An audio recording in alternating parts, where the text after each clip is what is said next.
বাংলায় ঢুকে গেল বর্ষা। এবার টানা ঝড় বৃষ্টিতে তোলপাড় করবে এইসব জেলাগুলি।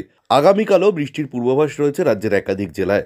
তবে কোন কোন জেলাগুলিতে বৃষ্টির পূর্বাভাস দিয়েছে আবহাওয়া দপ্তর জানবেন সম্পূর্ণ বিস্তারিত ভিডিওতে। তাই অবশ্যই ভিডিওটি শেষ পর্যন্ত দেখবেন এবং আপনি আপনার জেলার নাম ভিডিওর কমেন্ট বক্সে কমেন্ট করে আমাদের জানিয়ে দেবেন।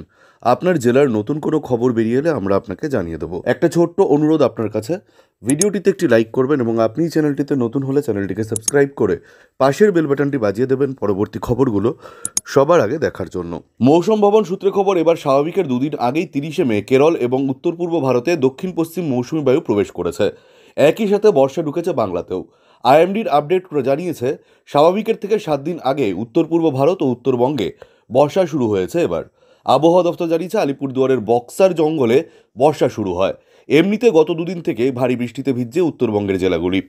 আলিপুর হাওয়া অফিস জানিয়েছে 31 মে দার্জিলিং এবং কালিম্পংয়ে ভারী বৃষ্টির সম্ভাবনা রয়েছে। জারি হয়েছে হলুদ সতর্কতাও। উত্তরবঙ্গের প্রায় সমস্ত জেলাতেই আগামী বুধবার পর্যন্ত বৃষ্টিপাত চলবে। শুক্রবার ভারী বৃষ্টির পূর্বাভাস রয়েছে জলপাইগুড়ি, কোচবিহার ও আলিপুরদুয়ার জেলায়। ইতিমধ্যেই কমলা সতর্কতা জারি করেছে আবহাওয়া দপ্তর। শনিবার থেকে বৃষ্টির সম্ভাবনা 2 দিনাজপুরেও। এদিকে আজ থেকেই দক্ষিণবঙ্গের জেলাগুলিতে বৃষ্টির পূর্বাভাস রয়েছে বলে জানিয়েছে আবহাওয়া দপ্তর।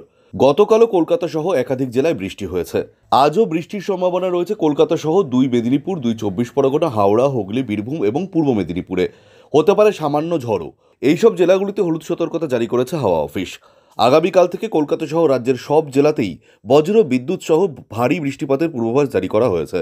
আগামীকাল কলকাতা সহ রাজ্যের প্রায় সমস্ত জেলাতেই হালকা থেকে মাঝারি বৃষ্টি হতে পারে। 4 তারিখ পর্যন্ত বজ্র বিদ্যুৎ সহ বৃষ্টির সম্ভাবনা রয়েছে কলকাতার জেলাগুলিতে। সঙ্গে 30 থেকে 40 কিলোমিটার বেগে ঝোড়ো হাওয়া বইতে পারে।